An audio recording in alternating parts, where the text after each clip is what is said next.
போகும். நான் தான் ஃபர்ஸ்ட். நான் தான் ஃபர்ஸ்ட் வந்தேன். இல்ல நான் தான் ஃபர்ஸ்ட் வந்தேன். இல்ல நான் தான் ஃபர்ஸ்ட் வந்தேன். இல்ல நான் தான் ஃபர்ஸ்ட் கால் வச்சேன். இருங்க ரெண்டு பேத்துக்கு இப்ப என்ன பிரச்சனை? மிஸ் நான் தான் மிஸ் ஃபர்ஸ்ட் வந்தேன். இவன் போய் சொல்றான். இல்ல மிஸ் நான் தான் ஃபர்ஸ்ட் இங்க கால் வச்சேன். சிசிடிவி கேமரா செக் பண்ணலாமா? செக் பண்ணலாம். வாங்க மிஸ் நம்ம சிசிடிவி ரூமுக்கு போலாம். இப்ப யார் ஃபர்ஸ்ட் வந்தாங்கன்னு மெடலா தர போறாங்க. ரெண்டு பேரும் உள்ள போங்க. நான் தான் ஃபர்ஸ்ட். ஏய் சண்டை போடாம போங்க கிளாஸ்க்கு. இல்ல நான் தான் ஃபர்ஸ்ட். நான் தான் ஃபர்ஸ்ட்.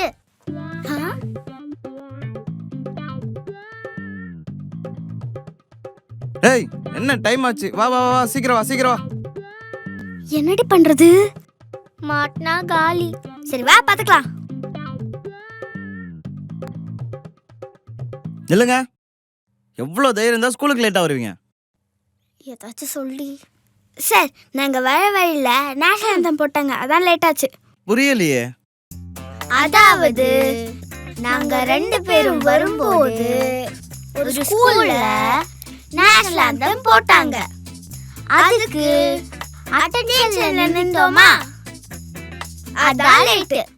ஏன் லேட்டா வரீங்கன்னு கேட்டா அட்டென்ஷன்ல நின்னன்னு காரணம் சொல்லிட்டு இருக்கீங்க. சார் நேஷனல் ஆந்தம்க்கு ரெஸ்பெக்ட் இல்லாம பேசுறீங்க. நான் உங்களை பிரின்சிபல் கிட்ட மாட்டி விடுறேன். நான் உங்களை பிஎம் கிட்ட சொல்லிடுவேன். இவளுங்க கிட்ட பேசினா நம்ம வேலைக்கே எவ்வளவு வச்சிருவாங்க போல இருக்கு. ஜாக்கிரதை. என்ன சொன்னாலும் நம்புறாருல. இன்னைக்கு ஏமாத்திட்டோம்ல, ஜாலி.